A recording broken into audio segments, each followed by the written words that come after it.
สำหรับสัตว์น้ำขนาดใหญ่ I ในชีวิตได้ บ่อยเลย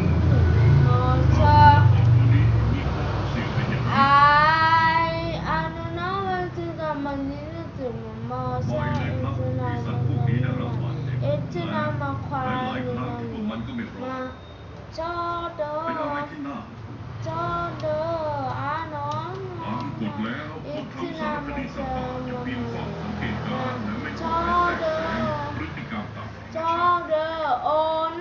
ต่เหตุการณ์นี้ไม่ปกติทีมงานรู้สึกว่าต้องทำอะไรสักอย่าง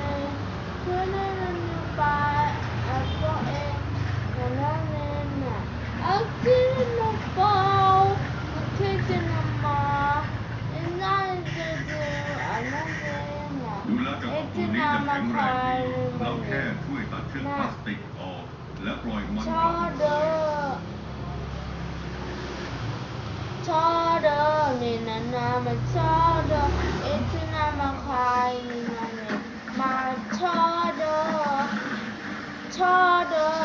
เวลาที่ทุกสุขและทุกคืนเพราะทีมงานช่วยหาแมลง8 ตัวระหว่างถ่ายทำที่นี่สถานการณ์แบบนี้มันผิดธรรมชาติเป็นสิ่งที่เกิดขึ้นจาก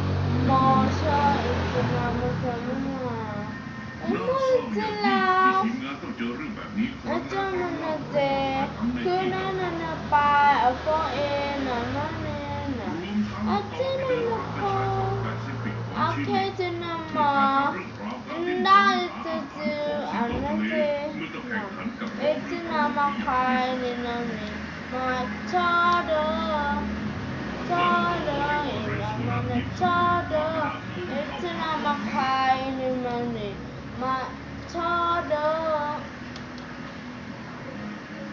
เข้าหาการดำน้ำใกล้กับอวนหาปลานั้นอันตรายมากทีมงานจึงต้องแน่ใจก่อนว่าคนบนเรือจะให้ความร่วมมือเต็มที่เป็นจุดที่อันตรายมา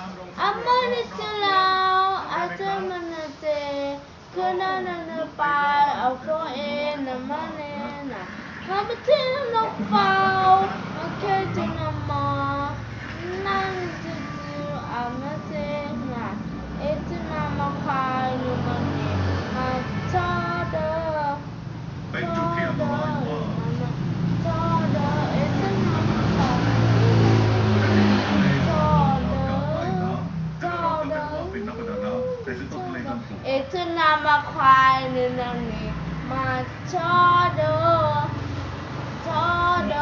numanani chodo it's nama kwai nunani ma chodo